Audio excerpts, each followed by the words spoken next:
Hey guys, my name is Nora Franche, and welcome to the podcast Grateful Blessed Mess, daily reflections for those in the 12 steps. I am a fellow 12-stepper and certified mindset coach, and I am here to introduce you to the value of mindset coaching in your 12-step journey. So if you feel like you are stuck in the steps, if you're slipping and sliding with your abstinence, mindset coaching may help you as it did me, and you can find me at catholicmindsetcoaching.com. These episodes are meant to invite you in to consider the truths of 12-step wisdom and to join in the very real struggle of living them in action. I hope that it feels almost like a mini meeting, and I invite you to contribute your own share on the Grateful Blessed Mess Facebook group to keep the discussion going. My comments are based on my own experience, so feel free to take what you like and leave the rest. But my hope is to encourage you on your own daily 12-step journey. As they say, you cannot stay clean on yesterday's shower. So without further ado, let's begin.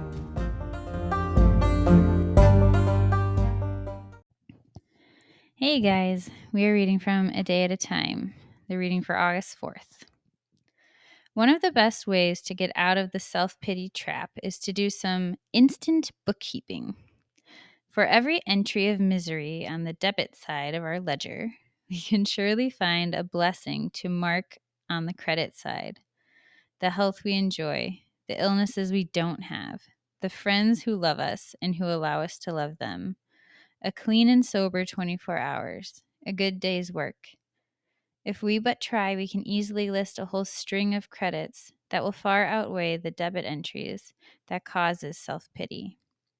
Is my emotional balance on the credit side today? Today I pray.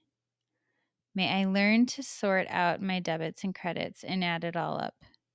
May I list my several blessings on the credit side. May my ledger show me, when all is totaled, a fat fund of good things to draw on. Today I will remember I have blessings in my savings. Okay, so that's really great. It irritates me, so I know it's really great.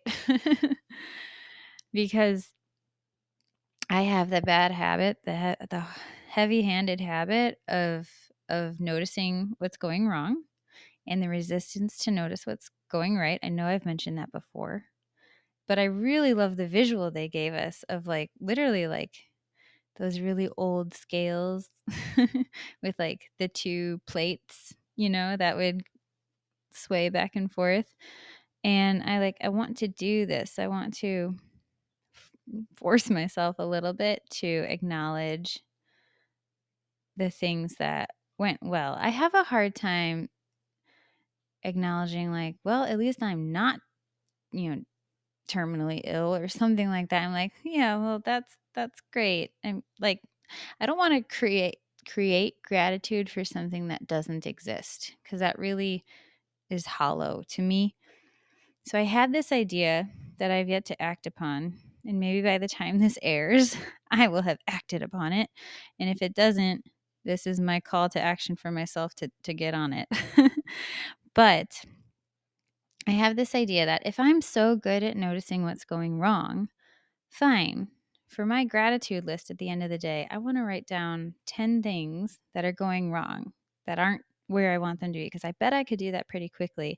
And from every single one of those, I want to draw out a good.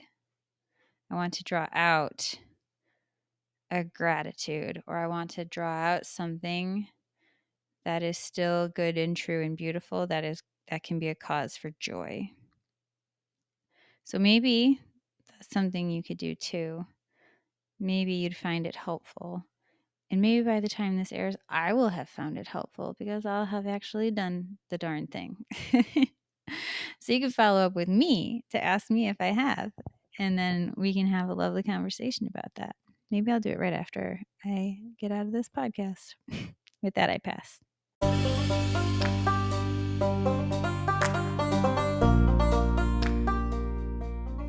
Thank you so much for listening to today's episode. If you feel that mindset coaching could help you on your 12-step journey, please feel free to reach out and find me at catholicmindsetcoaching.com. This is not a replacement for 12-step work. This is something outside of the 12 steps. It is simply something that has a heart for the 12 steps and those who are in it. And so, welcome. if you're here, chances are you may also be a bit of a mess. And I hope that you can learn to find some gratitude in the blessings that have come from your messes.